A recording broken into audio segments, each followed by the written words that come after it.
Well, good afternoon and welcome to today's webinar, introducing the new online Lutheran Service Builder. My name is Peter Frank and I'm the Senior Manager of Church Supplies here at Concordia Publishing House. That includes all things church software and music. So Lutheran Service Builder fits right in between those two wonderfully.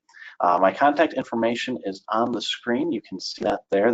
My email address is the best way to get a hold of me.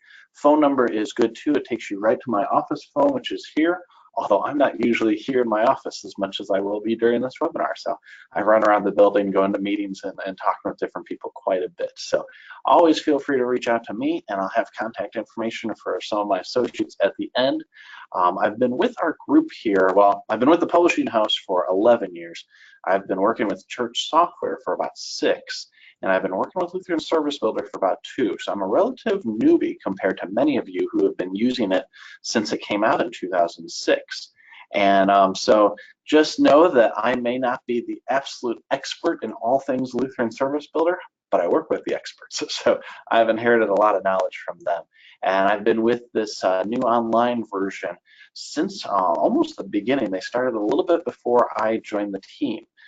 So we're excited to roll this out. It is the first online version that we've ever had a Lutheran Service Builder and the first major upgrade in about 10 years. So I know you guys have been waiting for it. I'm happy to show it to you today. But before we do that, a few housekeeping items. First off, I'm planning about 50 minutes for presentation.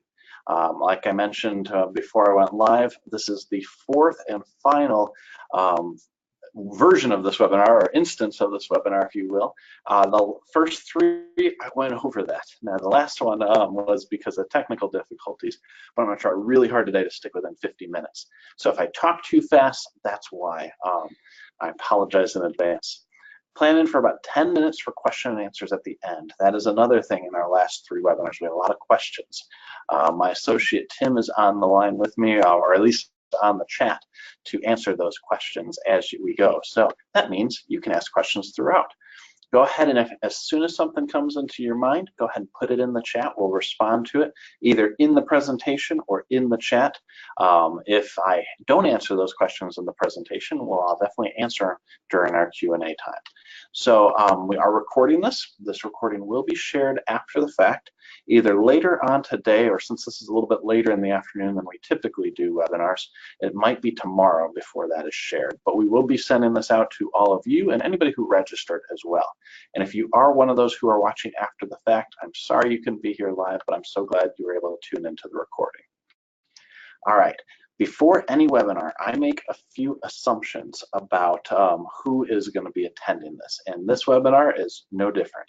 First off, I am assuming that if you are here, you are an active Lutheran Service Builder user.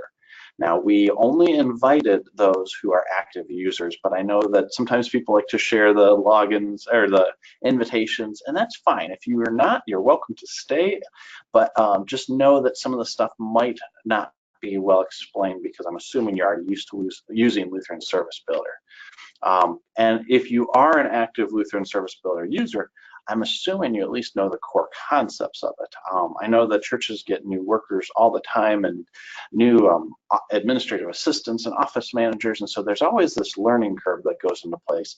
I am assuming that you know how to use Lutheran Service Builder too, that you are not a novice to that. All right, lastly, I'm assuming you're not a field tester. We had about 150 churches field testing the new online Lutheran Service Builder. And if you are a field tester, again, you're welcome to stay, but you're gonna know a lot of this already. So the most value will be the first part of the presentation, the first 10 to 15 minutes when we talk about how to officially sign up and convert to the new online version. So those are my assumptions. One thing that I don't always assume, and is not as important today, but is certainly helpful to me, is what the role you have in the church is. And so I'm going to put a poll out here. All right, let's see here. Please, there we go. I'm going to ask what is the role that most closely describes, well, here, let me put this, I'll launch that, and then I'll actually read it because I can't see it right now. So please select the option that most closely describes your primary role at church. Are you a pastor, an administrator, a church musician, a called church worker, or are you something else? And this is following the trends of our last ones, where administrator is a little bit higher than pastor, but those are our top two. Then we've got some musicians and others. Now, Ron is asking about sound, and I'm guessing everybody else is hearing it because you haven't asked. So, Tim, if you don't mind responding to Ron and just let him know that sound appears to be working, it might be on his end, I would appreciate that. And I'm going to go ahead and close this poll, and I will share those results with you so you can see who's here. All right, we are at about a little over half of administrators, 34% are pastors, and then 9% musicians, 6% others. All right, I'm going to go ahead and hide that poll, and we'll get back to the presentation at hand. All right, so our outline for today. First off, we're going to review the updated license agreement, which I know is everybody's favorite part, talking about legal documents. Don't worry, we won't spend too much time on that, but there's some important things I need to share. Then I'll talk about the process of how to convert from the current version, Lutheran Service Builder 2, to the new online version. Then we'll talk about what has changed and what has not. And finally, we'll get into our question and answers. So let's dig right into this exciting one, the updated license agreement. Well, we had to change the license agreement for this new online version for a number of reasons. First off, it's a web software, which means that the information is online, and some of that information is what's called PII, personal identifiable information. There's not much there. There's just really your name and your email address. But because of that, we had to update some of our information. GDPR, if you are not familiar with it, and I always get the name wrong, it's the General Data Protection Regulation. It's based on something out of the EU, and it just took in effect May 25th. But we had to make some updates for that. So you'll see some language about Europe in there. So that was one thing that was important. One really good thing for you is that the licenses now, either the liturgy license, which comes with Lutheran Service Builder, or the hymn license, which is an add-on that most of our customers have added on, now include the rights for you to stream and podcast your services. And by podcast, I mean post recordings of those. So I know a lot of churches, mine included, have historically just put sermons up there because of all the copyrights on the liturgy and the music. Well, if everything is coming out of Lutheran Service Builder and you have these licenses, you can now not only post those recordings in their entirety, you can also stream them live. Now, there's a few exceptions here. If you are using copyrighted material that is not part of the hymn license, or the liturgy license, it is up to you to get those correct permissions in place. And there are about 10 or so hymns within our hymn license that we do not have the rights to distribute globally or outside the US, which means we cannot allow streaming or podcasting since that goes online. So all of that is in that license agreement, which is why it's important to get the new one signed. The other thing that we're doing, and this is something that we've heard from customers before, it's an inconvenience internally, is that many churches can have 2 or 3 licenses, so Builder, hymn license, and maybe Concordia organist, and they can start at different dates. So you're getting invoices throughout the year and you feel like you're always paying for the same thing. It's all just Lutheran Service Builder to you. And so what we are doing is we are aligning those subscription start and end dates. And so that takes some manual intervention, some explanation. In some cases, we may provide a credit memo if we're going to cut your one renewal short so they renew on the same date. And others, if we're going to extend the renewal date to align, there might be a prorated fee. Those things we'll take care of and explain to you at the time of conversion or signing the new license agreement. But do know that the price is not changing. So what you're paying on an annual basis will be the exact same whether you stay with version 2 or move online. So price is not a reason to stay with 2. Like I said, you might get a prorated invoice or a prorated credit memo, but that's due to aligning the subscription dates. So when you speak with a software consultant, which is the first step in this process, they'll explain that to you. So if you haven't already, I invite you to schedule a time to get started with the software consultant for your area. And I will post this link in the chat right now for you. And if you have already started, or if you've already talked to them, then great. If you've scheduled time but you haven't talked to them yet, wonderful. You'll be talking to them soon, and they'll go through this process with you. But a little bit about that conversation. First off, they're going to send you the new license agreement, and included in that will be the information on the aligning the subscription dates. Now, figuring out the information that goes into the license agreement may take a little bit of time. So after you talk with them, they won't necessarily send this out immediately. We're doing it this way because we have thousands of customers who are eager to move online, and we can't take them all at once. So we're scheduling time so everybody gets into a nice and neat and orderly line. So please don't try to skip the line by just calling in. They will ask you to schedule a time.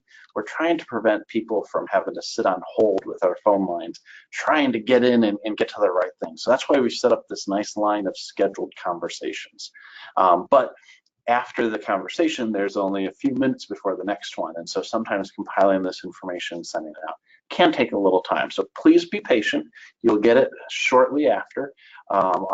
We've been running about 24 hours or so between the start of the conversation and getting all the way in Builder. Some are a little longer, some are certainly less. So just know that going into it. We will turn on access to the new Builder at that time for your account. So that means you have to speak with them, sign the agreement before you ever could possibly get into the new version of Builder. And then after they turn on that access, they will send you instructions for how to get started. They'll also answer any questions and answers along the way. Now, one of the things that they'll be doing when they send you the instructions will be sending you this PDF that walks you through all the steps that we're going to be talking about in just a moment. So you are welcome to take notes while I go through this, but don't feel like you have to. You will get a document with all of the information needed. All right, so let's go ahead and talk about that process. How do you convert from Lutheran Service Builder 2? Well, first off, you have to update to the latest version of Lutheran Service Builder 2, which is 2.3.9. Now, let me show you how you can find out if you're on that version or not. So I'm going to switch over to Lutheran Service Builder 2. And under Tools, I'll go up there and click Check for Updates. And it'll run the updater that is included with Lutheran Service Builder 2, and it may take a second. There we go, and it'll tell me, oh, 2.3.9 is available. Well, I can download it and then install it. I'm not going to do that right now. I left this unupdated so that you can see this. There's some improvements to the updater that we put in 2.3.9, so even if you're not on that version, you may see this next thing. So after you do that, you're going to try the next version of Builder. And I'll show you where that is. Let me jump in here real quick. You'll go to Tools, and it should be the very first thing. It says try the next version of Builder. And it'll say create account. Now, you can just enter in your email and your current password, or your preferred password, I should say. Or if you are already signed up for lutherancalendar.org, you can use those credentials. So let me jump over to that real quick. lutherancalendar.org is a free tool provided by CPH that has the church year calendar and all of the propers. So as you click on one, you can see the Old Testament, the Psalms, the second reading or New Testament, the Gospel, the introit, the collect, gradual, all of that. You can also begin planning these services, and it asks for a sign-in. So if you begin planning these, and it looks like I'm already signed in, you can track your readings, track your hymns, all of this stuff, which is just a precursor to the new online Lutheran Service Builder. So just know that if you go to enter it in, it says, oh, you've already got an account. This is what it's referring to. So we'll go ahead and I'll sign in here, peter.frank@cph.org, and then my super secret password, which nobody has been able to figure out yet, which is good. All right, now I'm logged in. So the next step is to update or upload your database. And all you have to do is click the upload button and it'll do it for you. So you don't have to go find a file, you don't have to figure out where to upload it. Just click upload and it'll run through that process for you. Now you can do this over and over again if you want. Let's say you try it out one day but haven't had the time to learn it and you do your next 2 or 3 services in Lutheran Service Builder 2. Well, you can go and upload it again and all of the new stuff will come in. and it won't mess up anything that you've done in the online version. So just wanted to clarify that. I'm going to go ahead and skip upload and open Builder, and this is going to take me into the new online Lutheran Service Builder. So while that loads, and sometimes, yeah, that's going super slow today. I was just in here a few minutes ago. Oh yeah, before I go too far, this is what it'll look like to schedule a time. So when you're talking to a software consultant, that's where you're going to go. All right, so the online version is loading up. I've never had it go that slow before. Yeah, what's going on? See, often when I present on the webinar, I have issues with my internet and other things. Yeah, there we go. So I'm sure it has to do with my streaming, but yeah. So we'll get into this in a second. Let me finish up this part of it. Sorry about that. So log in or create credentials, upload your database, and then you're ready to go. So what I recommend doing is first become familiar with the new interface, and I'll show you a little bit as we get into it. Then I recommend you invite new users. That'll be something I'll show you. You haven't had this concept of users in Lutheran Service Builder before, so it's a rather new thing. Then review your imported information. It'll all be there, but it might be in a different place than what you're used to, or at least the navigation is certainly different. And then finally, start building services. It's ready for you to do that. It's the early release, but almost everything is in there. There's a few things, and I'll share them with you at the very end, that are not in there yet, but it's about 99% done. So I'll tell you what those are at the end. So what has changed and what has not? Well, let's cover what has not first, because a lot has not changed, and it's in big, broad categories. So first off, your data has not changed. Your services, your formats, your custom elements, your records, your statistics, that hasn't changed. When you upload your database, all that'll come with you, and it should look exactly like it did before. We've gone through, our programming team has gone through a painstaking process of uploading and testing and comparing and making sure everything has come across well.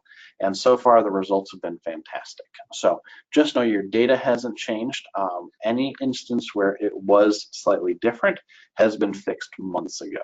So if you find something, let us know. It's probably a very rare thing that we didn't account for, but we have not heard of those in weeks. All right, it's still based on Lutheran Service Book. And I know this might disappoint some people. It's based on Lutheran Service Book, not the Lutheran Hymnal or Lutheran Worship. It's also based with the ESV text, no NIV, no KJV. These are the things that we have the rights to use. So we don't have the rights to use any other scripture. Our synod also does not want us to use any other scripture, so there's that. But then also with Lutheran Service Book, it has many of the most beloved hymns from TLH and LW. So there's other hymns in there that we do not have the rights to put in, or at least certainly with LW. But we have not gone through that process of moving anything else in, because so much of our church body is using Lutheran Service Book. So I know that's a question we get asked almost every time. I wanted to kind of give that explanation ahead of time. All right, what else has not changed? Well, most of the functionality in the software. You can still do all the things you needed to do before. Anything that we've removed has been very minor and has been based on the fact that our customers told us they weren't using it. So something like service times. The majority of our customers don't use service times because it really doesn't help with anything. You can't do different services by them and see them. You can do multiple services, but you can't see the time on anywhere. So we just left that off and figured you could put that in the name if they are different, or put it in the notes, which is a new thing. We added notes, which you couldn't have before. All right, let's get into the fun stuff. Good, we're about 19 minutes in. We've covered a lot already, so that gives us enough time to go over all the fun stuff. So what has changed? Well, it's online now. That's a big deal. Obviously, that's the biggest change, and we'll talk about what that means in a moment. Service planning has changed. So we received a lot of feedback from customers about long-term service planning and how we might be able to improve that process. So that has changed. The bulletin and presentation views, while they still do the same things, look very different. And that process has changed too. We went from 2 screens to 1. We're from planning elements and modifying them to doing that all at the same time. So I'll show you what that looks like shortly. Then the bulletin and presentation formats, those styles, what they look like week after week, that process has changed and become much more streamlined in my opinion. So I'll show you that. And then finally, the search and previews is a different experience. It still gives you the same information, it just looks different. And so that's going to take a little bit of time to get used to. But let's go talk about moving online and what that means. So first off, because this is a web-based application, it is a multi-platform application, meaning that wherever you have a web browser, you can now access this, which means Mac users can finally use Lutheran Service Builder without using the parallels or anything like that. That makes your life much easier, I know, and we've heard that time and time again. When can a Mac user use Lutheran Service Builder? Now, this is not a Mac version, this is an online version, so PC users can still use it. It's just in their browser, not in a separate application. So that's a big difference, but it's a good difference and something people have asked for a while. In fact, all of the differences are good differences, otherwise we wouldn't have made them different. All right, that also means because it's online that it's now multiple devices are able to be accessed on multiple types of devices. So your laptop, which if you installed it before, you could still use, but now you can access the database at the church while you are at the coffee shop or at home, because the database isn't actually at the church anymore. It's on our servers. That also means you can use it on a tablet. You can't really install the same kind of apps, but you don't have to worry about it because it's not an app. It's an online software. So just go to your web browser and you can view it there and do just about everything on your tablet that you can do on your desktop. Now, it is also available on your phone, but you can't do everything. And it's not practical to do everything.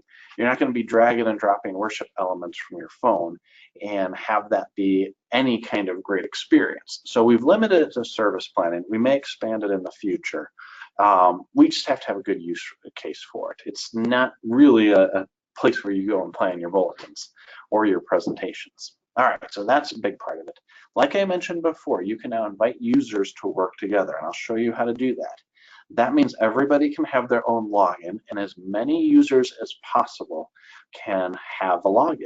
Let me repeat that. That means anybody who you want to have access to plan in the service can have their own login, and there's no limit to the number of users. We used to, several years ago, have seat licenses for Lutheran Service Builder 2. There's no additional fee for more users. Now, the license agreement does state that this is for users at your church.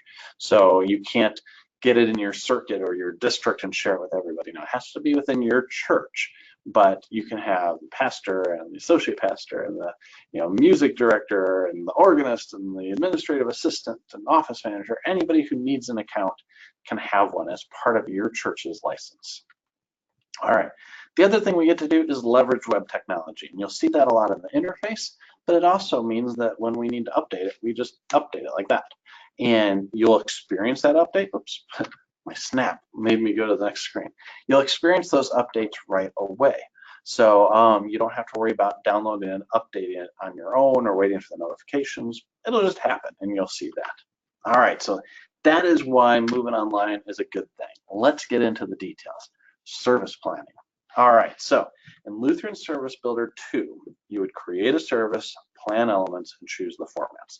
Let's do a quick review.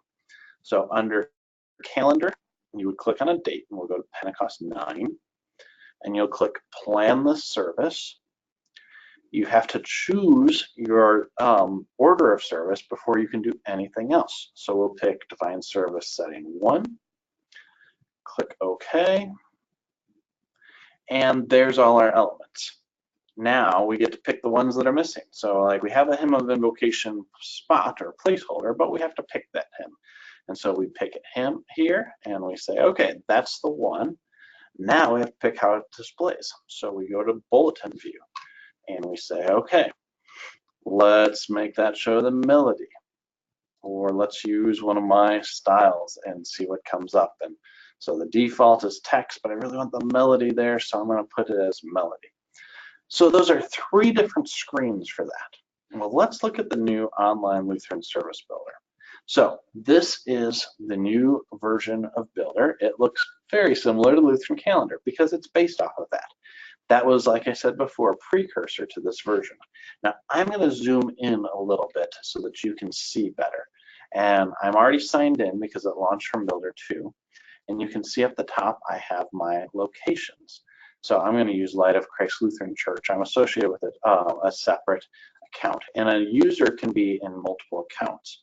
So actually I can go up to my settings and log into a different one, and it'll tell me what they are. Now I've got some test accounts there. Most of you only have one. But if you were coming from a different church and maybe you're a pastor, you just took a new call, you could add this to your personal email and see your old services still, even if the license doesn't stay valid. So there's different ways of using that. But let's go dig into it. So I'm going to click on a day in the church here, Pentecost 9, 9th Sunday after Pentecost. And I will click Plan this service. So it goes from the propers view to the service plan view. And I can always get back to propers up here.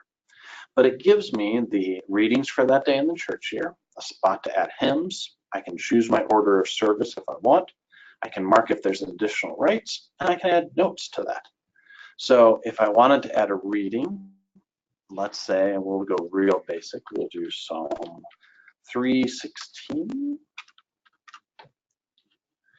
Add that in there if we wanted. It's a very short reading.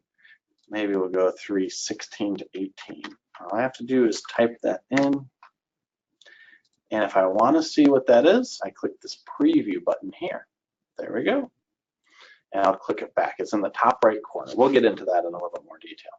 Then I can go and add my hymns, and the same kind of search engine comes up.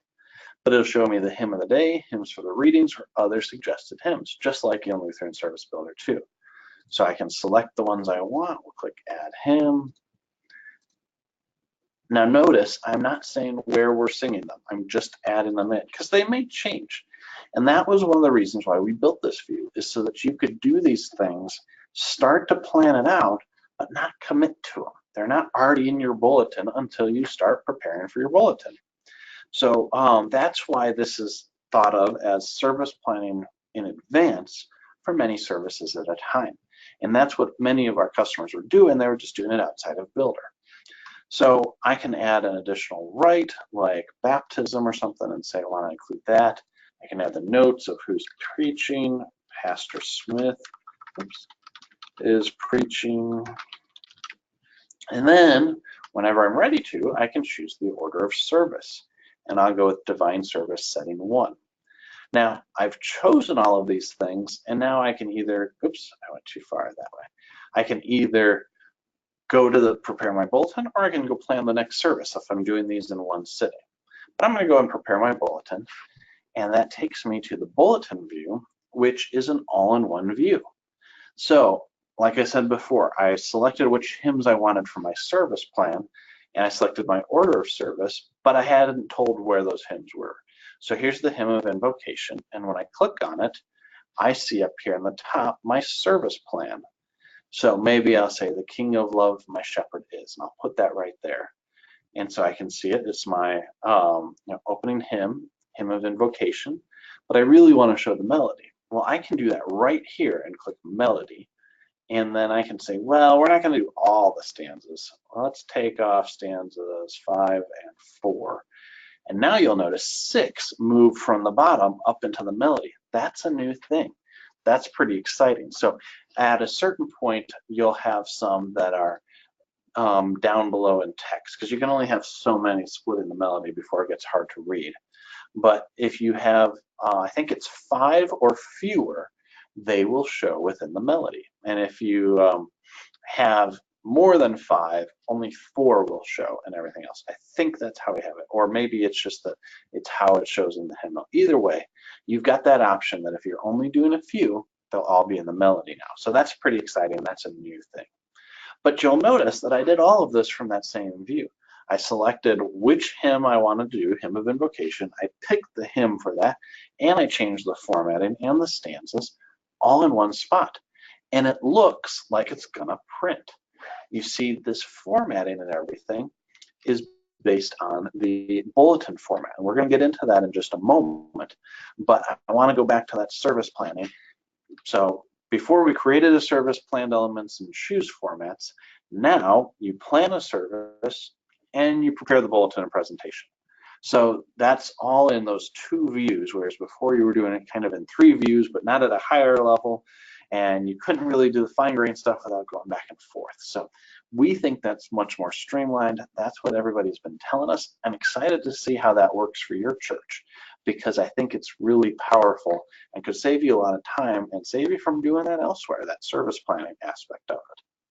So let's get into the bulletin and presentation views. We already started to look at the bulletin view. Well, before, like I mentioned, Lutheran Service Builder 2, you selected your elements, then on a separate screen you chose your formats, whereas here you select your elements and choose your formats all at the same time, or at least in the same place. So we'll go back there and we'll look at something else. So as I scroll through here, I can see all of my captions and headings. I can go in and change those just by double clicking.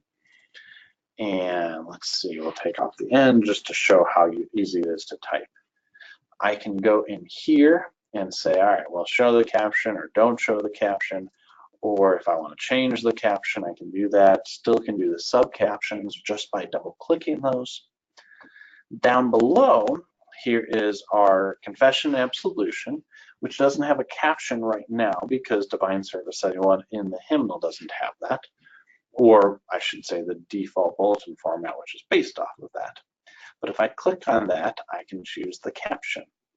And then I can go, oh, that's, sorry, invocation, I jumped ahead. Here is the confession absolution. So there's confession of sins, and here's the absolution. They don't have the caption, but I can add that. I can also go and change and go to a different one from studying 3. Now you'll notice here that I have this little drop down. This is what used to be the radio buttons, which if you're not in web design, you may not know they're called radio buttons. You just may see them as buttons. But these options here where you could do absolution or declaration of grace. In Lutheran Service Builder 2, you had them displayed like that. But in the new version, you have this little blue bar with an arrow that when you click on it, it expands and shows you your options. So I may choose this one instead. And when I click on it and add the caption, it's declaration of grace as opposed to absolution. But I can just work my way through here and start to do different things. We've added what's called templates. So like here in the introit, if I wanted to say, well, the congregation is going to sing it, I can put that in here and then add the psalm tone, and it shows it right there. What else do I have in here? If I want to show that the assistant minister assistant is doing it, just switch to that. Bold for the doxology. And I don't think that's called the doxology. It's already getting late in the afternoon. But either way, that part's bold. The glory be to the Father and the Son. That's not the doxology. If you know what that's called, I'm blanking on that. Go ahead and put it in the chat for me. I think it's a Latin phrase, but I'm losing it at this point of the day. So we'll move forward. Either way, you have these different templates. Gloria Patri, thank you, John. I had a question about that the other day, and I had to look up the Latin. That's what that is. So there we go. All the pastors are letting me know. Thank you so much. My Latin is not very good. All right, well, we'll continue moving forward. Thank you for that. So you have these different options as you go, and it really makes this process a streamlined process. So before in Builder, you were planning your elements and what would be in there, and then you choose how to interact with them, how they display in the bulletin. It's all in one spot here. And in the same way you can do that, the presentation view looks like that.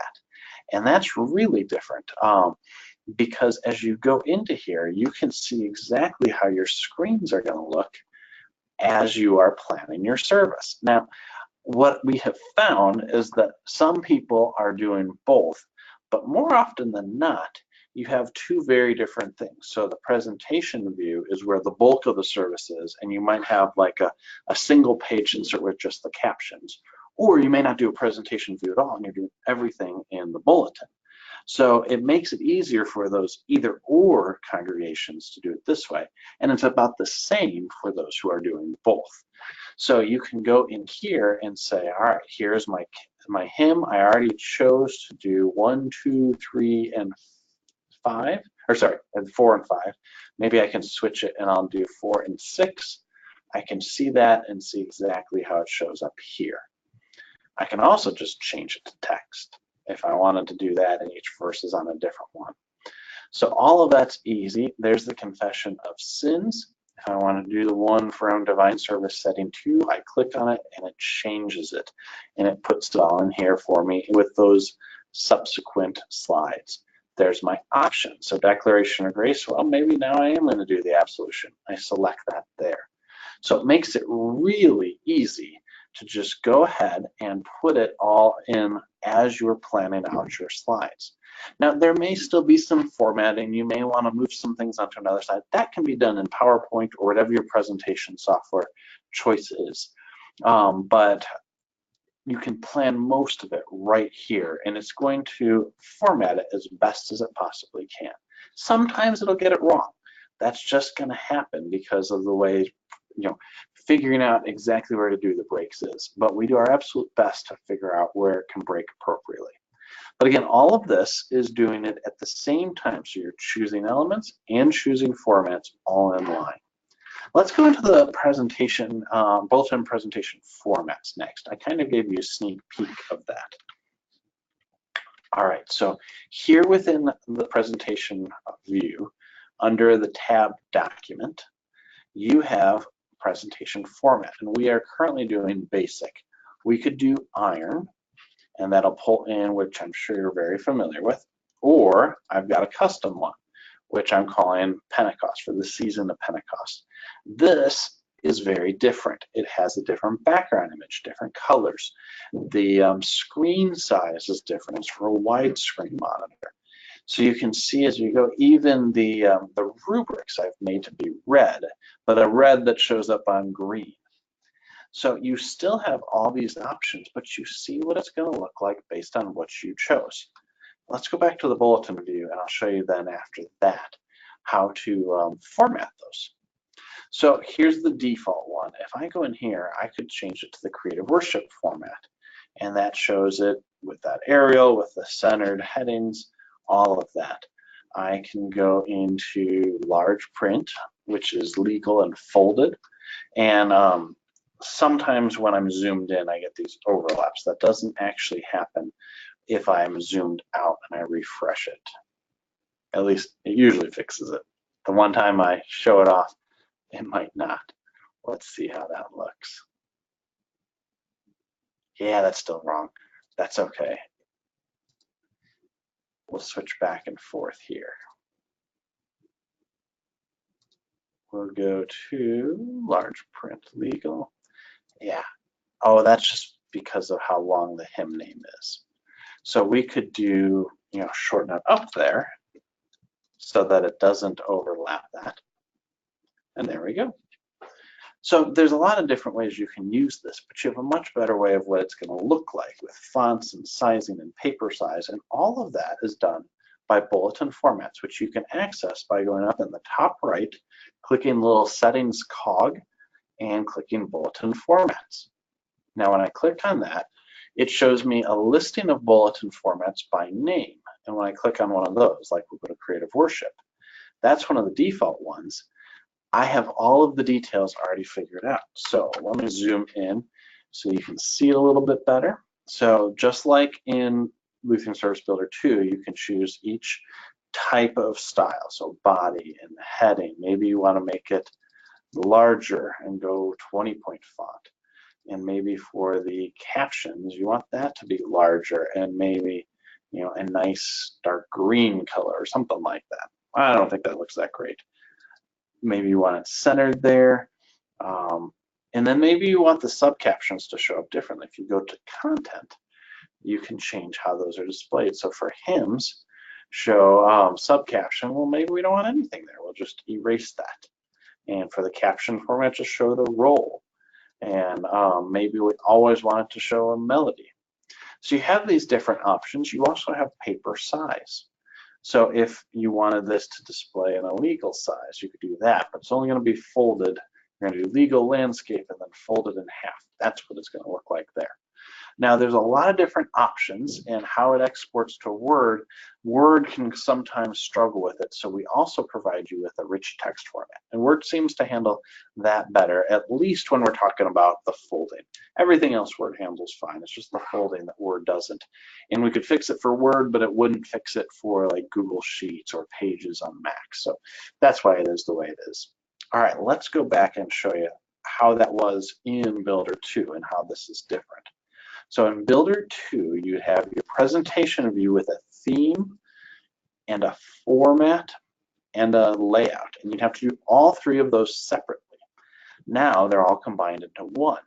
So you may say, well, what about all the ones I had in Builder 2? Well, during the import process, they all come over as different combinations. And so that's why you'll see a lot of bulletin formats here, is because it's taking all the different combinations that you have used in the past. So just wanted to clarify that before I move forward. Now the presentation formats is very similar. So we'll close out of this view here. Let's go into the service. If I go back up to the settings cog and I go to presentation formats, it looks very similar. I cleared out all my excess ones though, because they didn't look great. They're from previous trainings where I just kind of did by ad hoc, and I built this here. So again, you have the style with the different sections, I have the layout, I have the content, and those are different for presentation than format or bulletin formats, as you might expect. So I went through that rather quickly, but I want to be respectful of our time. So we've got bulletin presentation formats. So Lutheran Service Builder 2, you'd create custom themes and custom formats, choose your layout and put it in. And here you choose and create custom bulletin or presentation formats all at once. That's one thing.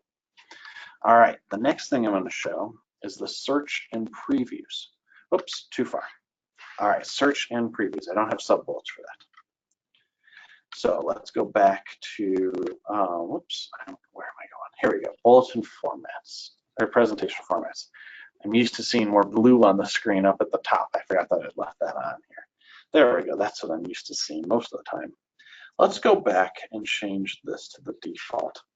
And when you're searching for hymns, you have this sidebar that pops up. And so if I click on that, this will show up over here, and I can search for hymns. Now it's a very different search. Let me show you what the search in Builder 2 is as a quick refresher. It's the center column, you've got suggestions, you've got search, you've got write my own, which shows my worship resources. If we're going into hymns, you have browse as well. Well, all of that information is still there. It just looks a little bit different. For one, whoops, too far. For one, it's on the right-hand side and not in the center. So if you are looking for it, it'll show up over here, and then the preview, you click the preview button on the right-hand side. Search moves to the left. I guess I'm doing it in reverse here. And then you can see the preview there. So the reason we split that is to give more screen real estate for the bulletin view, but also most of the people who use it don't need to see the preview. And if you do, you just hit the button and it'll slide in. So we'll go back here. The search, if you just click in the search field, it gives you the tools on how to search. So you can do any words like mighty fortress, click enter, and it's looking for those words across all worship elements. You can put that in quotes, and it's looking for that phrase. There we go, that's the only one we got. We'll clear our search. You can do it by Bible verses. So you saw me do it before with John 3:16. And it'll show you that. It'll also show you hymns related to that. So you could say, God loves me dearly. Then you've got these other ones. So like 594, we had a question about the propers in the altar book. I think it was 429 is the example I used. If you click 429, not only does it show you hymn 429, it shows you the, not propers, the collects. Collects 429. I told you it's later in the afternoon for me. Collect 429 for all the people of God, and you can see that there. Now, other ways you can do, like with the browse before, if you want to just see all the hymns in the hymnal, do hashtag or pound, depending on what generation you're in, hashtag hymns, and it'll show you all available hymns. And that's your first filter. And then you could search by exact phrase. And then you can say, thy strong word. And it'll pull up only hymns with that exact phrase in it, which is one. So you can do those as a combination. Maybe you want to go back and do a different one and say, all right, show me this, but show me under author.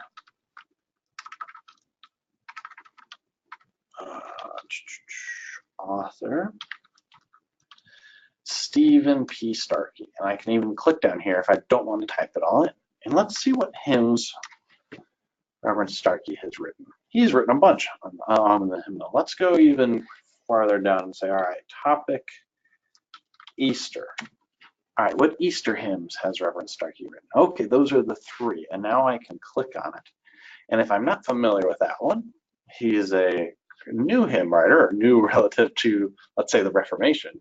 He's still active in writing hymns. We can then go and see information about this hymn. So there's the text, there's the melody. I can go to info. If I wanted to preview it, I can hit the play button. Although, fair warning, I think we're going to move that because most people can't find it there. So I think we're going to move it up to the top by the melody. So you can see then all of the different ones. So the text author is Starkey and the melody is by House. And you can see the melody is got the copyrights here, whereas the text has our copyright on it. All of these other things are still in place. What's great about it though is you can click on it and it'll take you to that search. So you can kind of learn how to search by looking at these. And so, okay, related topics. If I wanted to just type that in, what would I do? Well, topics equal Easter. So all of those different hymns, or all of those different search criteria show up. Now, there's also a global search. If you click the settings cog and go to search, you can basically just use this as a search engine. So in the same way, if I wanted to do hashtag hymns, author Starkey, click on that, Stephen P. Starkey, topic, Easter, click enter. Also, you can do tab for autocomplete. It's really a cool search. Click on the one that I want, all the earth with joy is sounding. I can now say, all right, well, let's just take this out to Word. And so I'll click stanzas 1, 3, and 4, and change it to the melody, and then I can go and copy that and paste it into a Word document. Now, here's what you'll see. I do not have permission to use this resource, or this resource is covered under which license. So I may have just chosen one of the few that we can't do. Either way, this is a great example to show that there's a new, you need to select which license to use that, and you can enter in that license. So this is probably one of those exceptions because I believe I have the hymn license on here. But anyways, that's how the search is used. You can also export as a Word document, a rich text, or an HTML file. And I should mention that before, with either Bulletin or Presentation View, when you're ready to export it, you would go to Document and click Export there. All right, while we're talking about this, this is outside of search and previews, but that's the fifth point here. I mentioned before adding users to the account. You can go as an owner of the account to account settings. There's two roles, owners and users. Users can do everything owners can do except for inviting people and setting up these account settings. So this is where you put your name. This is where you add the locations. If you're a dual parish, you would separate those. You would choose what lectionary you're using. And here's the users. So there I am as the owner. I can go to new invitation, enter in the email address and send it. And an invitation will be sent to that person. So this is how you add the users. And then they log in and work on the same services in the same account. All right, I think I covered everything, and I'm at 2:49, which is good because I didn't cover everything. There's a couple more things I just realized. Coming soon. What is coming up? Well, one thing I didn't show is Concordia Organist, and that was just released the other day. So Concordia Organist allows you to export a playlist.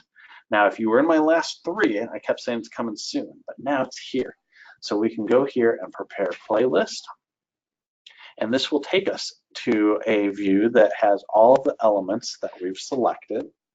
And for the ones where there's an audio file, whether it's a hymn or part of the liturgy where there's music, you can go and you can export these as MP3s to a playlist that you can put on a CD or play directly from your computer.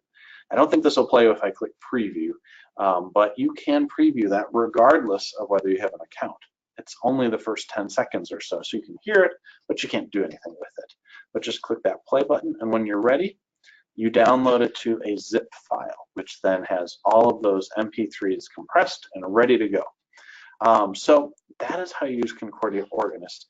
Now you can also do things like change your order of service or everything else up there. There's not a lot, but if that's all you're doing, if the rest of it's from the hymnal, you can plan your service from here too. You can insert these different elements. That's one thing I didn't show before. Let me go back to the bulletin view, how to insert. Now I'll go over time just to be consistent with my other ones. If I go into here to insert and I want to insert maybe a prayer, I click insert prayer and then I place my cursor over where I want to insert it and drop it in there. Now my search comes up over here. That's one thing that is quite different because it's not a drag and drop, or you don't click from right in there, although you I think you can. We did that at one point. Yeah, I think we took that out actually. It was confusing people. All right, so that is here now, but something else coming soon is the MediaShout 6 export. I mentioned before it's 99% done. We don't see this as a big thing. It's in process. I think it's almost through testing now, but we'll be supporting MediaShout 6 exports for presentations. If you are interested in a different kind of file format, ProPresenter has been mentioned before. We can certainly look into doing that. It depends on how many of our users use it and how willing the company is to show us the criteria for exporting in their format. So MediaShout is great to work with. ProPresenter has not been. Extra stanzas engraved to the melody. I think they're all done. I showed that to you before. That's a new thing that has just been wrapped up. So yeah, I got the notification that they were done with that. I think it's all been pushed live, but I still put in the coming soon because it wasn't when I presented a few days ago. And then later on, after we do the full release, which will be later on this summer, you're in the early release stage right now, but after we do the full release, then we're going to do some new improved syncing with Creative Worship and Let Us Pray. Right now, just like in the Lutheran Service Builder 2, you can take those LSBX files, those custom files, and bring them into Builder. Now with LSB2, you just double clicked it. With this new version, you have to go to Settings and Import from LSB file, and then go find that file and load it in. It's not too difficult. It's not too different either. It is different though. It's not too different, but it certainly is different. All right, cancel that. Let's get into our Q&A. So just a quick reminder, if you haven't already set up a time with our software consultant. They'll get your license agreement updated. Here's a quick recap. They'll send you a new license agreement, align your subscription dates, turn on access to the new builder, send instructions for getting started, and answer your questions. So all of that is necessary to get up and running. First step is talking to a software consultant. So here is our contact information, and I'll leave that up on the screen while I go and do a quick review of the questions, and then we'll get into that Q&A time. All right, very good. So let's see what Tim hasn't answered. Tim, you've been very active. Thank you for that. And thank you again to those of you who gave me the name Gloria Patri, because I forgot.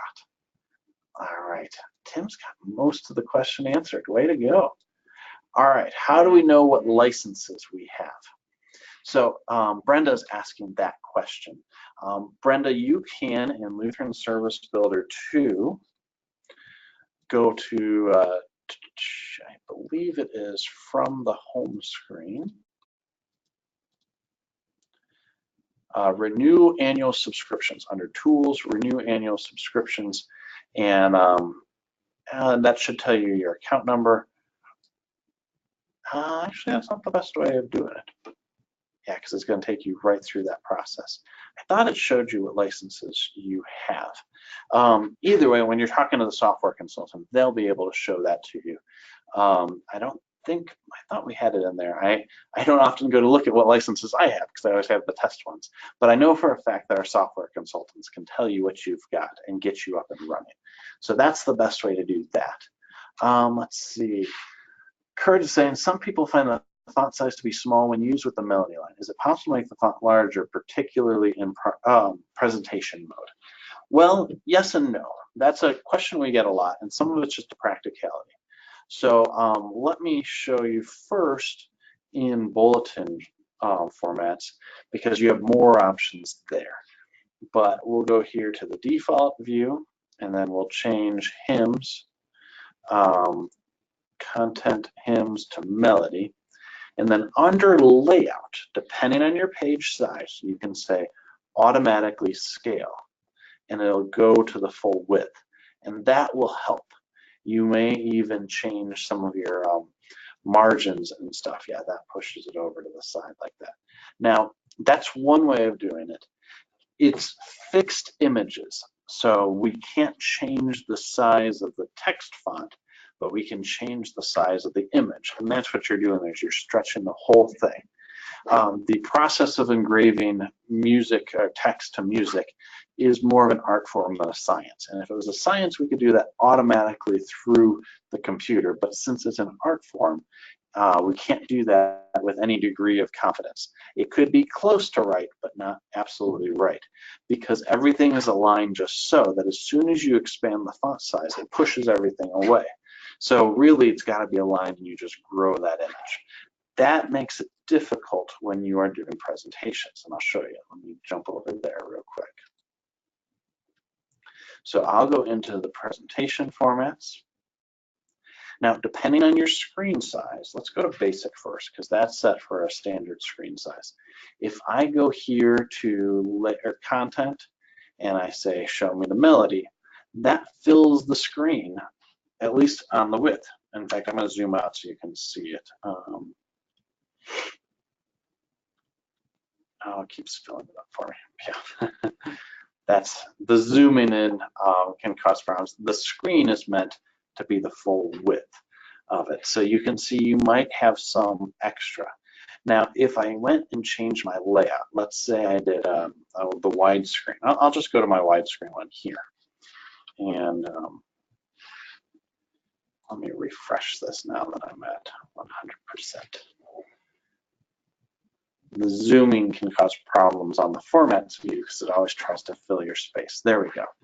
So if you want to go to a hymn and you change the content and show melody, it'll fill it more because you have more horizontal space, but it's not going to be perfect. And so for most presentations, we recommend using text.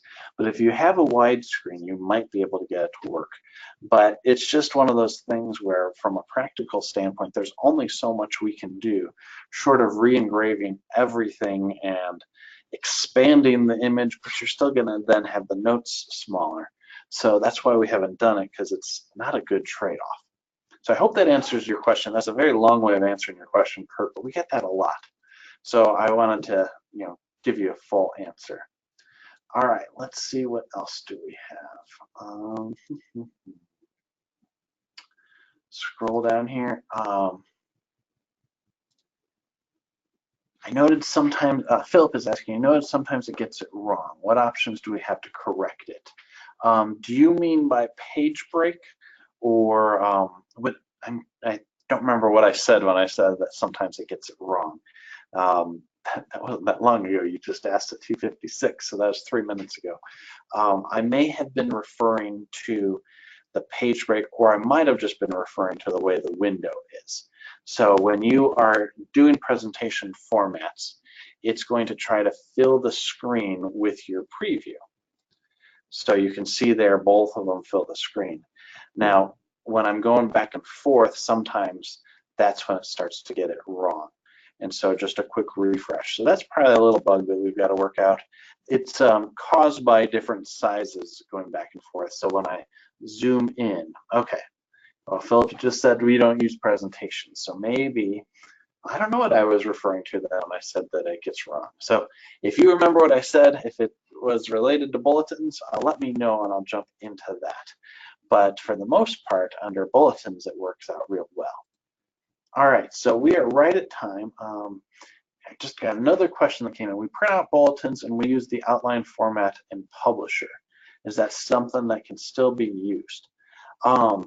Yes, you can use the outline format in Publisher. The way to export that is to go and, well, you would export it as a rich text or a Word document and import that into Publisher. Publisher is a very closely guarded secret on how to export into Publisher format. And so we don't have the details from Microsoft how to export from Builder into Publisher. The recommendation that we have is that you export it to Word and bring it into Publisher, but you can't export directly to a Publisher file, and that's due to limitations that Microsoft puts on us. We could try to figure out the right file format, but it's not going to be exact. Whereas DocX, the type of format that Word uses, Microsoft has provided all those details on how to get a good DocX file, so we've been able to do that. But we can't do Publisher directly from Builder. The way to do that is through a Word or a rich text format file type and bring that in. All right, text alignment and breaks. Philip, thanks for getting back to me. When I said that it tries to get it right, that's what I was referring to. So most of that is within the presentation preview, so you won't have to worry about it since you don't use it. Otherwise, when you are exporting here, it'll try to get the pages right based off of your page format, but it can't be 100%.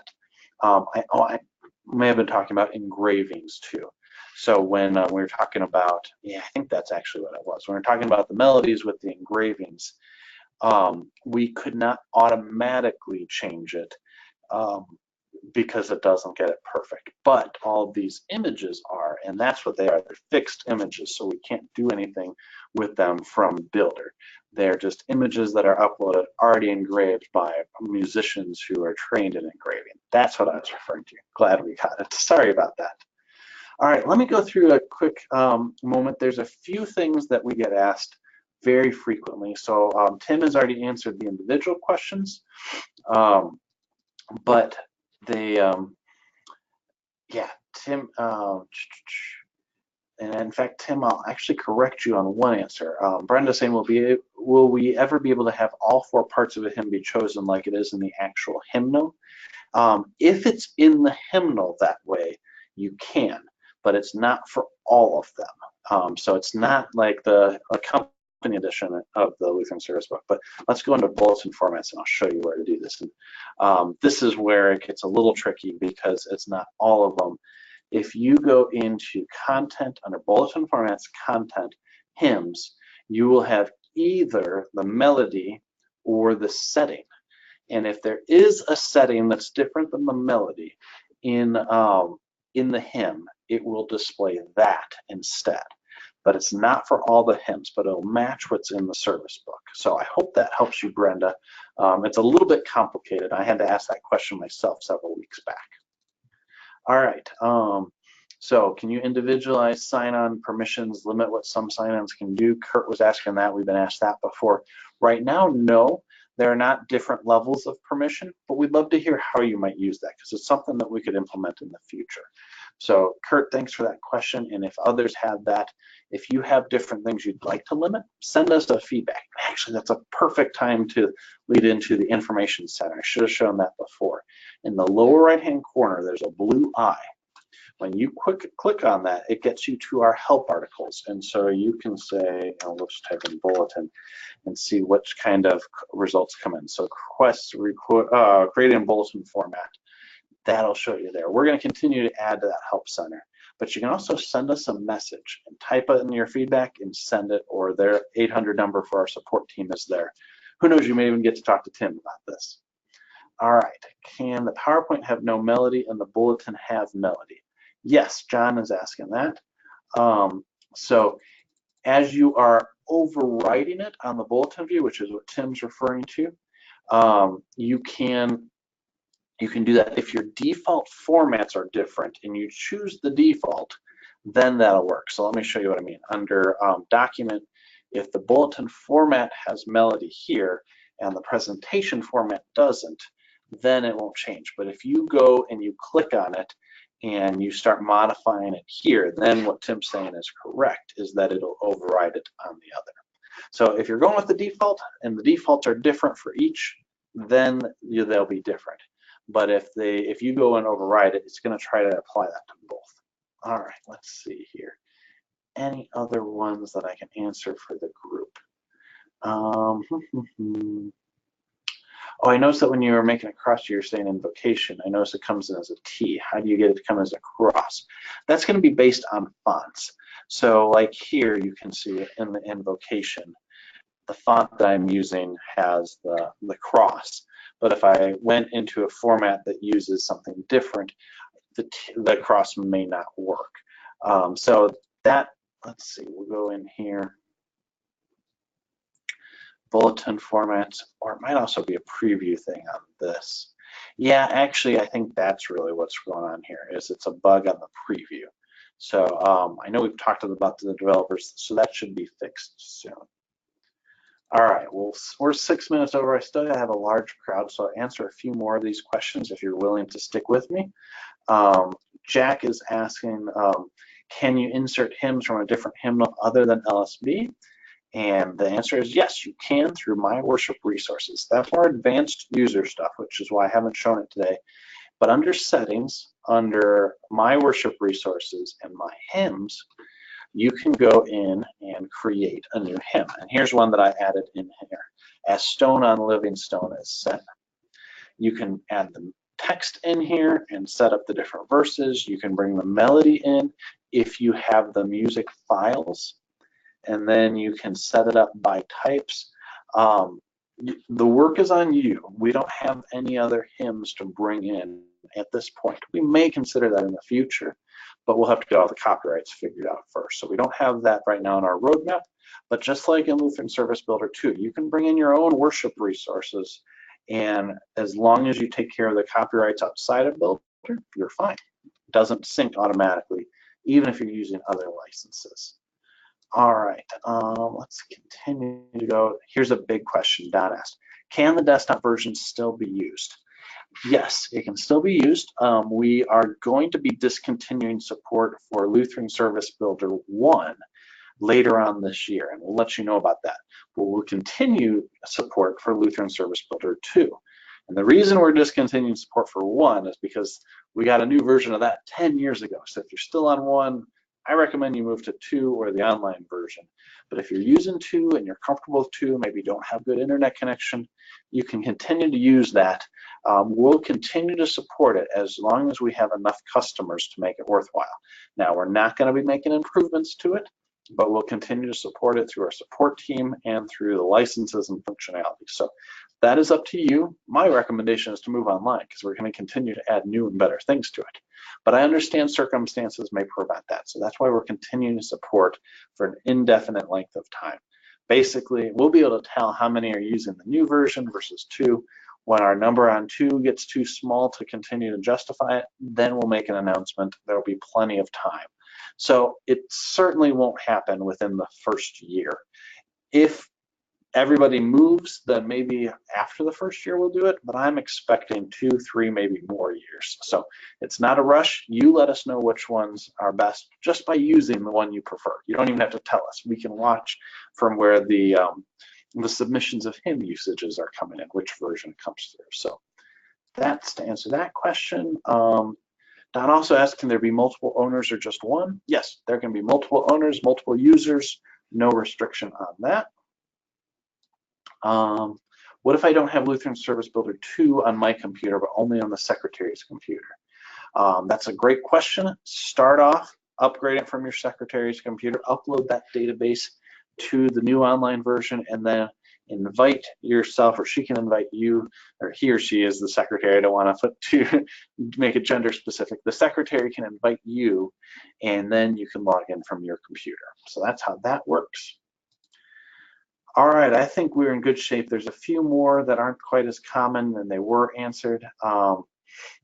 And the cross can be found in the LSB symbol font in MS Word, Lisa's saying. If you've got that installed. If you don't, it'll let you know. You can download it. All right.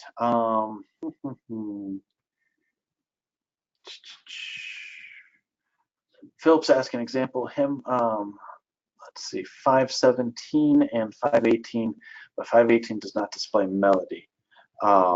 Is that correct in that release? Let me go ahead and see that. I don't know that one off the top of my head. We can take a quick look and see while we're on here. So I'll close out of there, and this will be my last question for the day. So if you're not interested in this, you can go ahead and sign off, but otherwise, we've had a few drop off, not too many. Otherwise, thank you for being here. Let's take a quick look at 517 by All Your Saints in Warfare. Oh, and I forgot to mention, Trinity symbols are now in here. That's something we've had a lot of requests for. All right, so here you can go in and select different stanzas.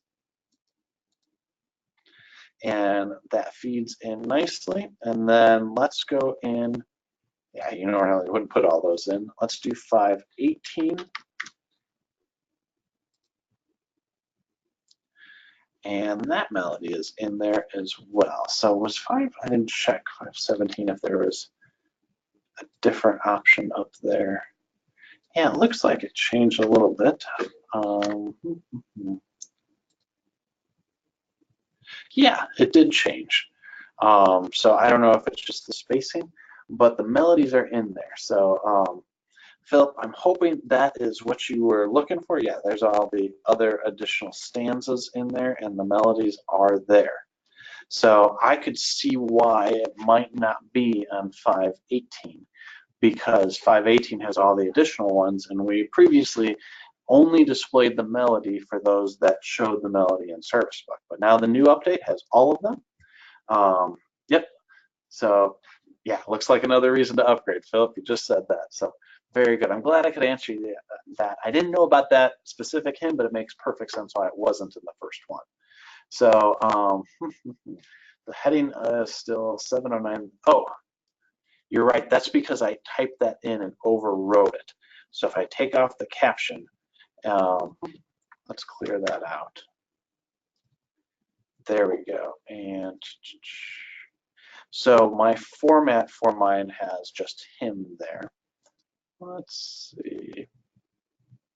Yeah, that is something. We should probably cause it to go all the way back. What I can do, yeah, I'm not sure the best way of doing that. That's a good question. I'll bring that up to the team, because I can certainly remove it. If I clear it out, it'll go back to the default when I put on a caption. But I should be able to then show the entire name of the hymn.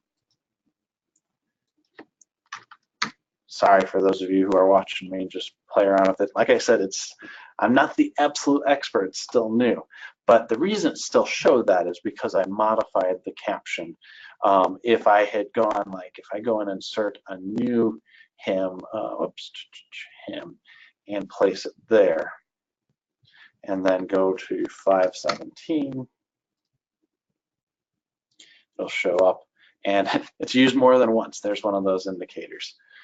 So that shows up there now correctly. So that was why it didn't show up, but I think we need to do a little bit better solution for when you clear it out, going back to the default. So I'll bring that up. All right, well, I've kept you far past time, but I think we got all the questions answered. And if there's more, we can let you know. Philip just came in. What are the warning signals for? It says this hymn is used more than once in your service, because I use the same one for the example. So that's what that is. There will be other ones. You hover over it and it'll show. But all right, let me put my contact information up there one more time. If you have any questions, reach out to me or set up a time with the software consultants, or you can call our support number, which is listed on our website. So I'm going to sign off for now, but thank you very much and have a great rest of the day. I appreciate you being here, and special thanks to Tim for answering so many questions. All right, have a great day. Goodbye.